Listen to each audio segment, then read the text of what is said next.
2 years ago, I studied abroad in South Africa, and when I returned, I was kind of bombarded by American culture and by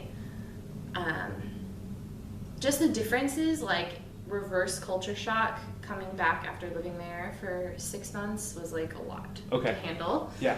And so I felt as if I wasn't in control of my life. Okay. And like my future was so set, I felt, by what other people were telling me and the way that my family saw me and my friends, and by the fact that I was dating somebody who I knew wasn't the right person for me, but I felt like I had to be with them. Okay. And so I started turning, I'm like super type A, which is very typical of people who develop eating disorders. Okay.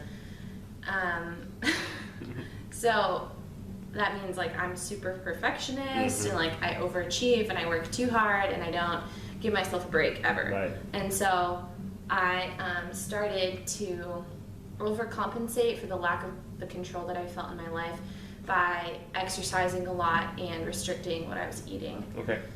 So I felt as if by like doing those things that I could have regained some control of my life that I felt like I had lost. Okay. So there was never a time where I thought like, oh, I wish I was skinnier. Like I loved the way that I was. I loved my body. I felt very comfortable in my own skin. Yeah. That was never a thought that crossed my mind. And so I think that is like super important to consider, because a lot of people think that people who have anorexia or any eating disorder, they like always want to be skinnier, and so you look at them and think, why don't you just eat, because you're already skinny enough, like it's gross how skinny you are, you need to eat more, you know? But that's like not how it is for most people. And so yeah, I just started restricting what I ate, and then physiologically your body is wired so that if your brain doesn't have enough fat, you start like your neurons in your brain start firing differently. And so it's like then at that point you have no control of your thoughts. And so there's this thing called obsessive thinking, or like circle thinking. And what it is like if you think about one thing, your brain never stops thinking about that thing. Like you can't turn that thought off, so it goes and goes and goes, and you think about it over and over. And so even if it doesn't have to do with like food or exercise or whatever, it's still gonna like repeat. So I became like more and more obsessive, and I completely lost control of who I was in my life. And my family and friends, like basically I was just a totally different person. Generally I'm like really nice and like I tend to like do a lot of things for other people and not so much for myself. And during this time when I started getting more and more sick, losing more and more weight, but more importantly, losing more and more of who I was, then I started to become really mean and like not care about anything else that was happening other than what I was eating that day or not eating, and what I was doing to burn off everything that I was eating, which was like nothing. And so ultimately, about a couple of months into that, I like decided that I needed to recognize that I had a problem. And so at first I journaled about it, and then my mom found my journal. Bad news. And so she like read it, and then she confronted me about it. And that was like a really bad day, because I had not been like prepared. I wasn't prepared for her to say like, we need to get you help. After she said that, after she found my journal, it was this huge sense of relief, because it was like, finally, I have the opportunity for somebody else to be in this with me. And I don't have to be carrying the burden alone of this thing that has taken over my life. So that's like the part that's super important. It was never a choice that I made. I didn't wake up one day and say, I want to be anorexic. I didn't wake up one day and say, I need to be thinner. It just is a disease that happened to me, and it happened to take over my brain due to the way that I'm wired as a person. And so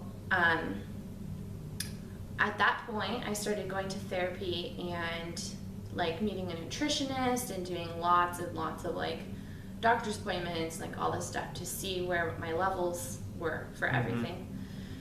And then deciding if I was going to go back to school in California or not was a big question. Yeah. Because I wanted to go, like that's where my friends were, my support system, my community. But then also my parents were really scared to send me if I was just going to get more and more sick. And so I worked really hard to find a place, like an outpatient treatment center that I could go to. So that semester I only took 13 units, which was like the lowest I ever took in college. And I went to, like I drove an hour twice a week to Long Beach. And I went to therapy there. And it was like intense. Like that semester was horrible. Like definitely the hardest time of my life. And before I got better, I definitely got worse. Even though I was trying to recover everything, like I was going through the motions, but I would like cheat. So even if I skipped that day, like 100 calories, like an apple, that would mess my whole body up. And wouldn't allow me to gain any weight back. And so when that would happen, I would get discouraged, and then I would just keep restricting and just not eat. So it's this vicious cycle that you really can't control, and there's so many things that go into it, so many outside factors. The way that people start looking at you, and the fact that you know you don't want your body to be skinny enough that people are noticing it. And then, like, for me, it never started with society, like, telling me I needed to be thinner. I didn't take that into my, like, progression. However, once I was already to a certain point, then you start noticing that stuff, you know? And so I started comparing myself, and I don't know, just, it was, Satan really had a hold of me, and I was not in a good place. So in therapy, there was a couple of weeks stretch where they told me, like, you might not make it. And so that was really scary because I had so many people who loved me and wanted me to get better, who were praying for me. My family, like, my relationship with everyone in my family had drastically changed.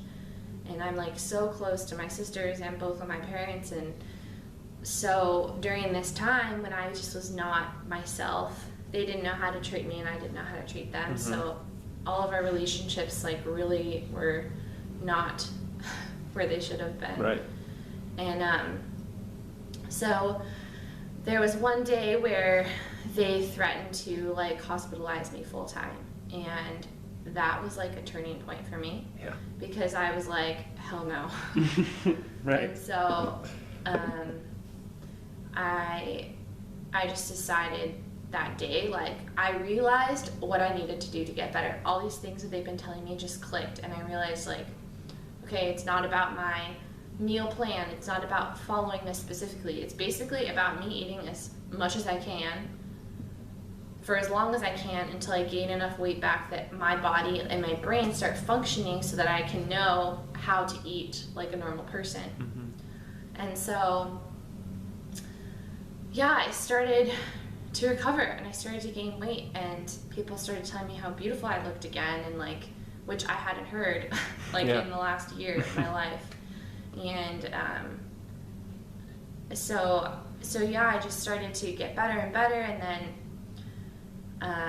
that was really the most difficult part, because people tell you about, like, the hell that an eating disorder is, and how when you're in the midst of it, like, you can't escape, and it's like this black hole of death. Like, people really exaggerate that part, but nobody talks about how freaking hard it is to recover, and, like, hard mentally, because you're going against everything that you've been doing and that your brain wants you to do by eating a lot, but hard physically too, because it's like when you're a kid and you have growing pains. It's literally like that. Like, so I was eating up to like 6,000 calories a day.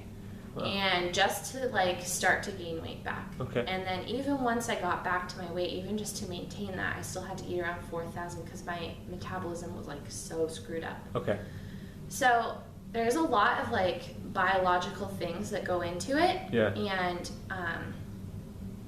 but I think that the most important thing is that it's serious. Like, this isn't something that girls can say, I'll never be anorexic because I love food too much. Okay, I love food. Like, I'm a foodie. I always have been, and I am now. That has nothing to do with it. Mm-hmm. It's not a choice that you make. Nobody wants to suffer. Nobody wants to have to go through that and be in pain for that amount of time. So it's something that can, like, possess you. It's a disease that enters your brain, like alcoholism or something else like that. Like, my therapist always told me, alcohol for an alcoholic is like poison. Like, they have to avoid it altogether. They can't even have one sip, right? If they want to make a change, really, really want to. Right. For me, that's the same thing as like diet foods or fat-free foods. In the grocery store, I can't buy that stuff because if I start buying it, then that's all I'm going to do, and I'm just going to go back down that path. Some people think that you never recover and that you always have to battle it the rest of your life. Okay. But I disagree. I have fully recovered. I don't think about it anymore. It's not a part of my daily life. Okay. And it won't be in the future. Okay. And that, I think that's like a choice that you can make. If you believe that, okay, this is something I'm always going to have to struggle with or not. I can go a day and eat really healthy foods and like feel good about it like a normal person, and then the next day I can eat really crappy foods. Crappy as we define them, whatever. Right. And like just like anyone else, you know? Yeah. And so I'm like a rarity. People don't have the turnaround that I did.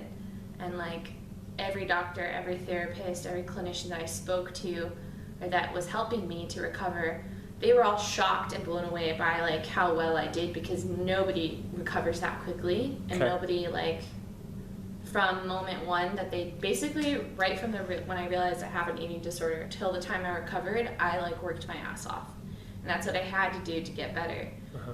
And so I think ultimately, like, your ED, eating disorder, that's what they call it, ED. Mm-hmm. ED is bigger than your control until you decide to control it. Okay. Like, once you make that, once somebody makes that decision, like, I am going to get better, you can do it, but it's like the hardest thing in the whole world. So yeah, I think for me, it just, now that I've been recovered for like a year or so,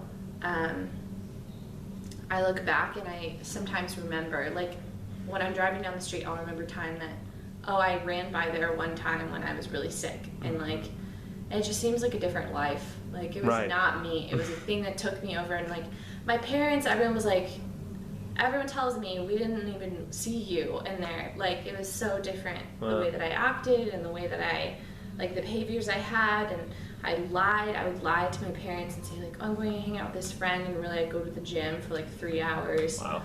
So it was just like really different and challenging, really, really challenging.